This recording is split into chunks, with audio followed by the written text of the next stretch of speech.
नमस्कार दोस्तों, बेटों की कहानी में आपका स्वागत है। आज मैं आपको बहुत ही दर्द भरी कहानी सुनाऊंगी। कहानी अच्छी लगे तो एक प्यारा सा लाइक जरूर करें। एक बार एक मनोज नाम का लड़का था जो अपने दोस्त की शादी में जाने के लिए बहुत दूर से आया था। मनोज शादी में इसलिए गया क्योंकि यह उसके खास दोस्त की शादी थी और उसने अपने दोस्त से शादी में आने के लिए वादा भी किया था। उसका दोस्त चाहता था कि मनोज उसकी शादी में आए, इसलिए उसने अपने घर बुलाया। उसने बहुत सारे दोस्त बनाए और शादी में खूब मौज मस्ती की। मनोज शादी के दौरान एक ही जगह पर रहा और अपने दोस्त के परिवार के कई लोगों से दोस्ती की। उसकी मुलाकात एक कविता नाम की लड़की से भी हुई जो उसके दोस्त के रिश्तेदार की दोस्त थी। 3 दिन की शादी के दौरान उन्होंने खूब बातें की क्योंकि उन दोनों के पास खाली समय था। मनोज को कविता पसंद आने लगी जो उसके दोस्त के परिवार की दोस्त थी। कविता को नहीं पता था कि मनोज उसे पसंद करता है।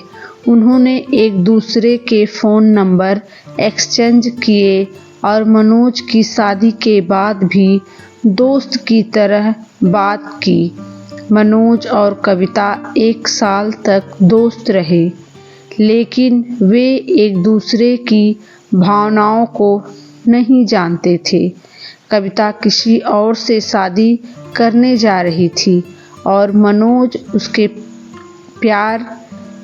प्यार करता था, लेकिन उसने उसे कभी नहीं बताया।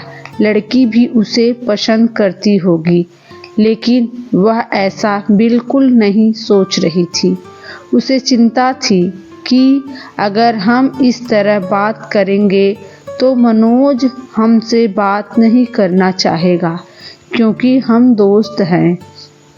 एक दिन कविता ने लड़के से मनोज से कहा कि वह शादी करने जा रही है और चाहती है कि वह शादी में आए।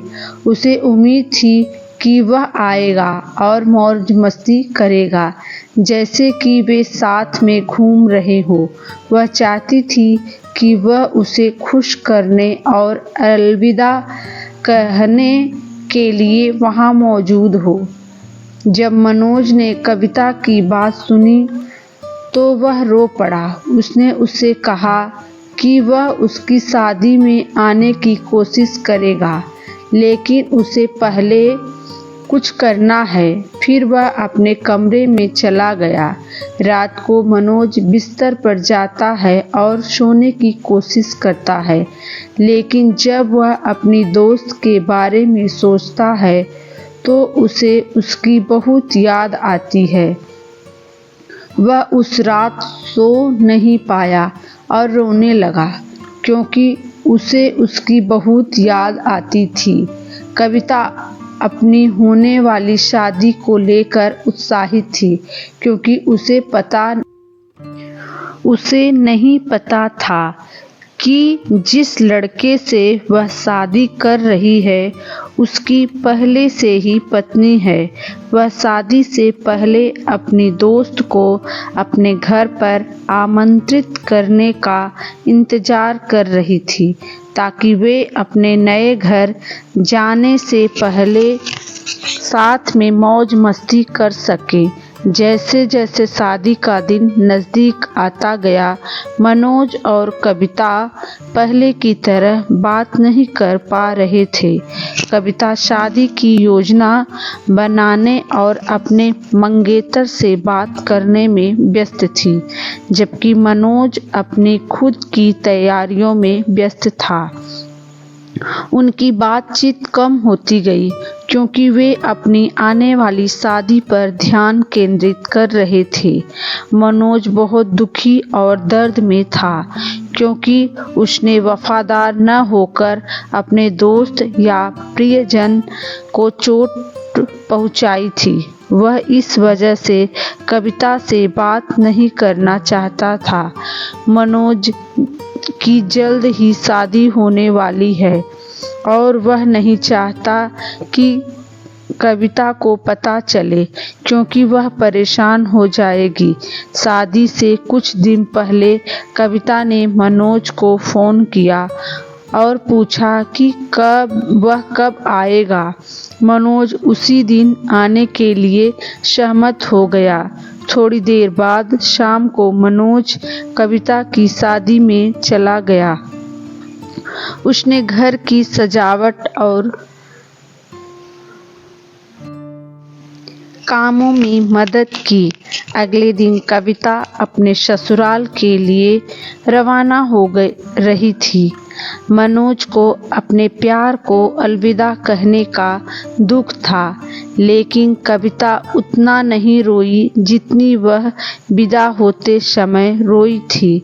मनोज का दोस्त उससे ज़्यादा रोया क्योंकि वह कविता से बहुत प्यार करता था, लेकिन उसने कभी उसे नहीं बताया कि वह कैसा महसूस करता है।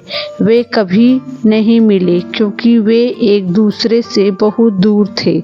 मनोज ने सही समय आने तक कविता को यह बताने के बारे में नहीं सोचा कि वह उससे प्यार करता है। उसने उसे यह बताने की योजना बनाई कि वह उससे प्यार करता है और भविष्य में उससे शादी करेगा, लेकिन उसने अपना प्यार जताने के लिए बहुत इंतज़ार किया। जब तक कविता बड़ी हुई, उसके माता पिता उसके रिश्ते के बारे में सोच रहे थे।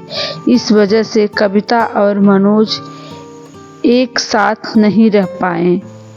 यह कहानी उन लोगों के बारे में है जो सीखते हैं कि जिस व्यक्ति से आप प्यार करते हैं उसे यह बताना ज़रूरी है कि आप कैसा महसूस करते हैं।